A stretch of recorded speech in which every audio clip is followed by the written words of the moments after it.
Business Spotlight, brought to you by Cross Rhythms and Baba Baboon. I'm Sonya Farrell and this is Business Spotlight in partnership with Cross Rhythm City Radio and Baba Baboon.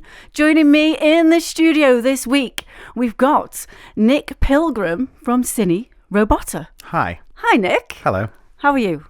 I'm excellent. Thank you, Nick. Honestly, thank you for coming in to the Cross Rhythm studio and joining us here on Business Spotlight. I just want you to tell a little bit about what CineRobota does and how long you've been going, because it's over a decade, surely. Yeah, it is over a decade. It's 12 years this year. We were born in 2012. We're a video production company, and we basically create video content for businesses. That can be promotional videos, it can be TV adverts, it can be training video packages, and that kind of stuff. We also go and train people how to film their own video content, whether that be photographers who need to do a little bit more, or that could just be a business that's quite social media conscious of the stuff that they do. So, we basically go and create video content for businesses, and 12 years ago in March it was born when I dislocated my knee on stage and I couldn't do my old job, so there we go. Was that the old job? Was that music related? It was, yeah. So I played in bands for years and years and years, but at the time I was kind of supplementing it with just minimum wage work whilst shooting a lot of music videos for bands. And then when I was on stage, dislocated my knee, broke my kneecap at the same time.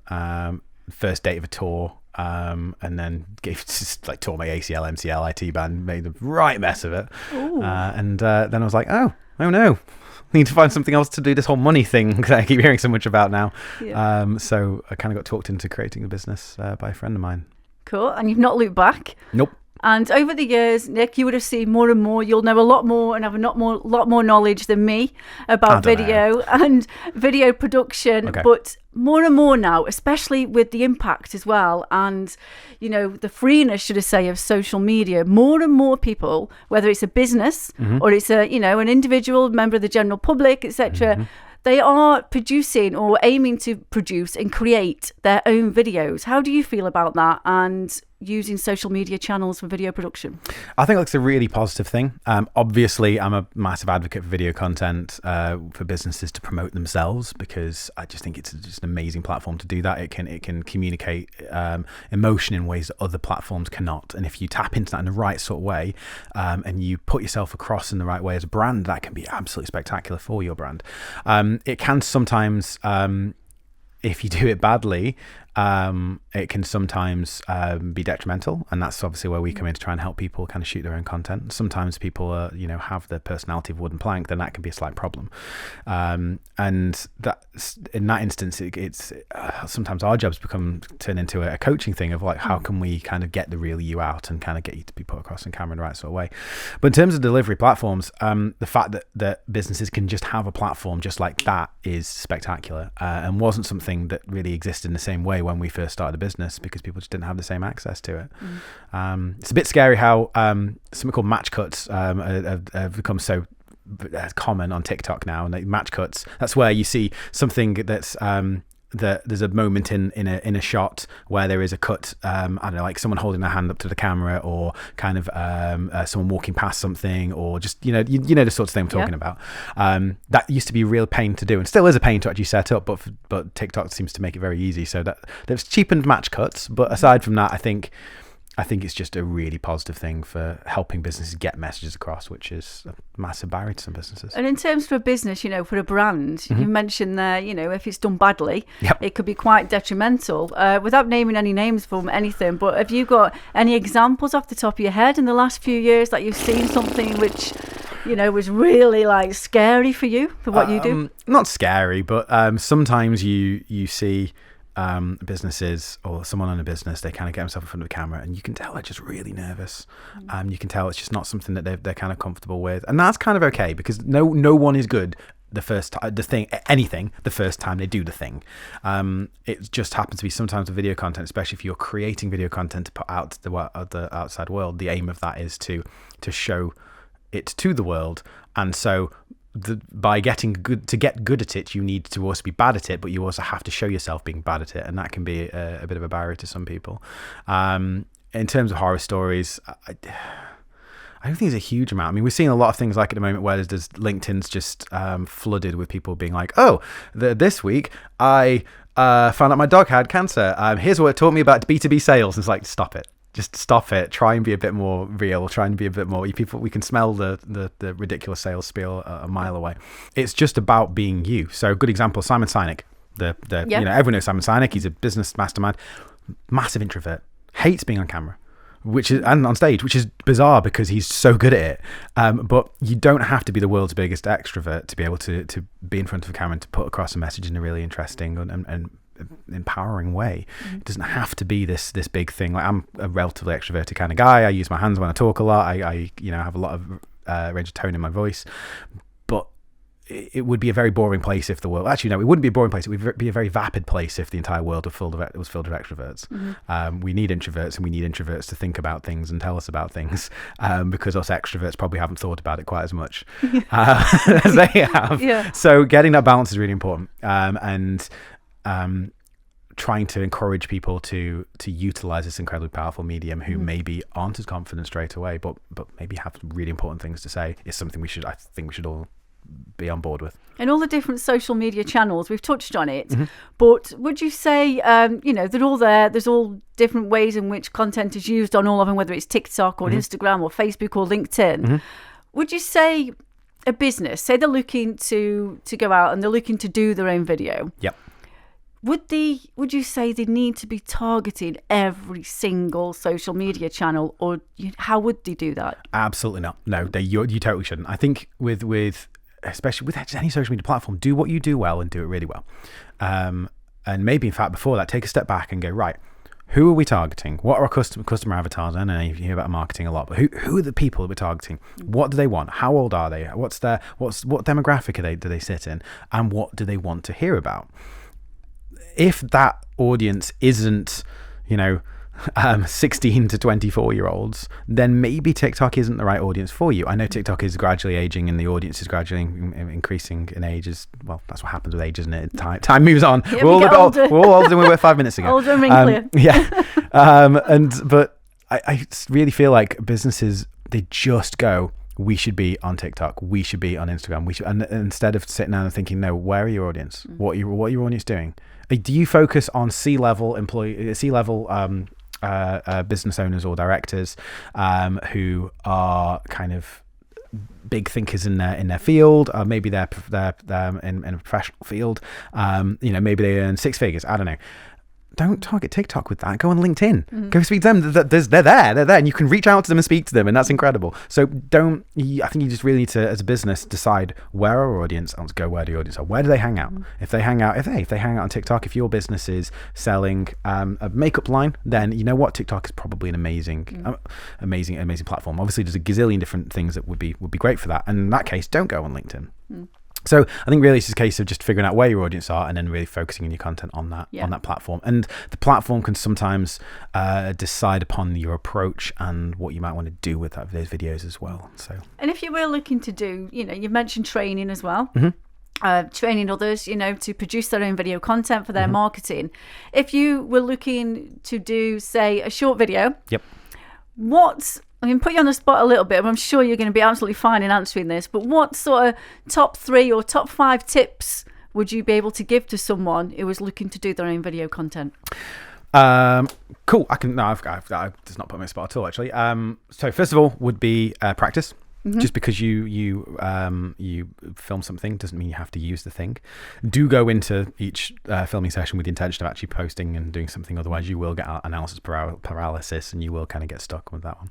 The second one would be trying to be genuine. So really kind of think about what your natural personality is. Yep. If you are an all singing or dancing loud person, then dig into that. Don't try and be someone who's pensive and sits down and really considers something. But likewise, if you are someone who is a little bit quieter, a little bit more introverted, and then tap into that, and maybe try and find something where it's kind of that sort of content will really help. It's fine to speak a little bit slower. It's fine to kind of slow that whole thing down a little bit, and that's fine too. So figure out who you are. People, I guess, should know who they are, but figure out what sort of natural style fits you.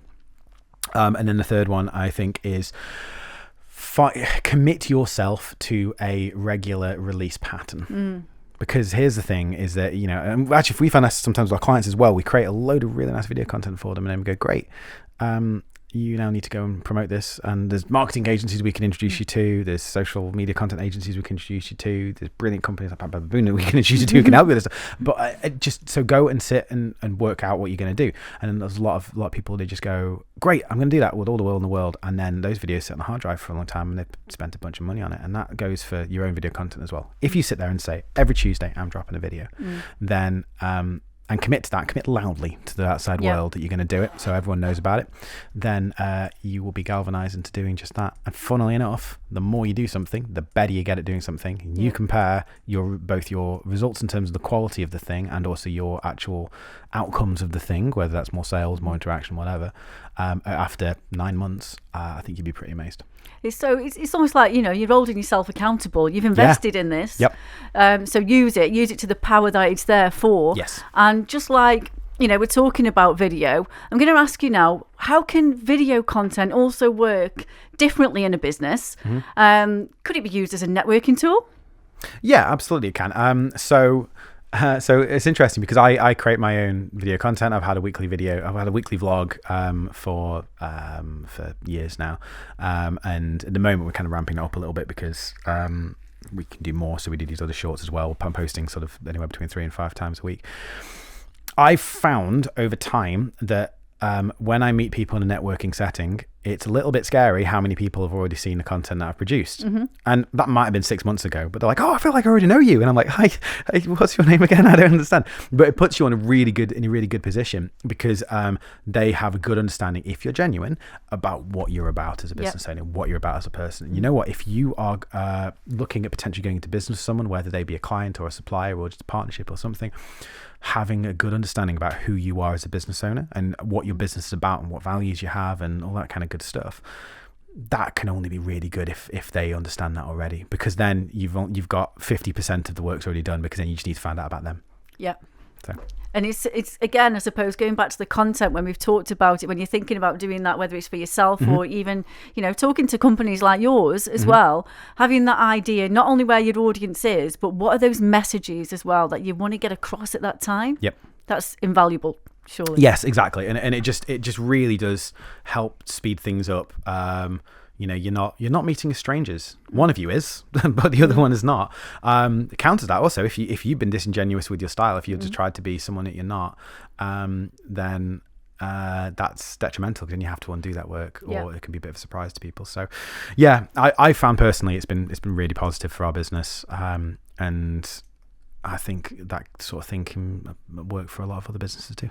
Now, at the beginning of the interview, I'm going to take you back, Nick, because you kind of touched on that you've been involved in music. Yeah. Now, I know you came out of playing at the time, music, and you went into your business because of your injury that unfortunately, that you received.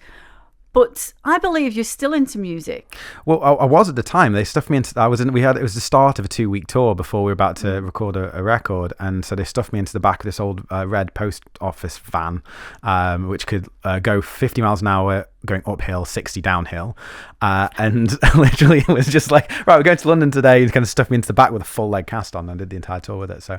Wow. So yeah, I continued through that, but I'm still continuing music today. I'm in a band called Clockwork, spelled CLKWRK. We do kind of like a classic rock thing, a bluesy sort of thing with some electronic music thrown in there as well. And yeah, still doing fairly well. We've got some success on BBC. We've done some stuff on Planet Rock. We were on a tour with a band called Electric Six the other year, and we're doing academy shows, so anywhere between sort of 1,200 and 2,000 people a night. So that was really good. Our own tours don't pull in anything like that amount, but we're working to it.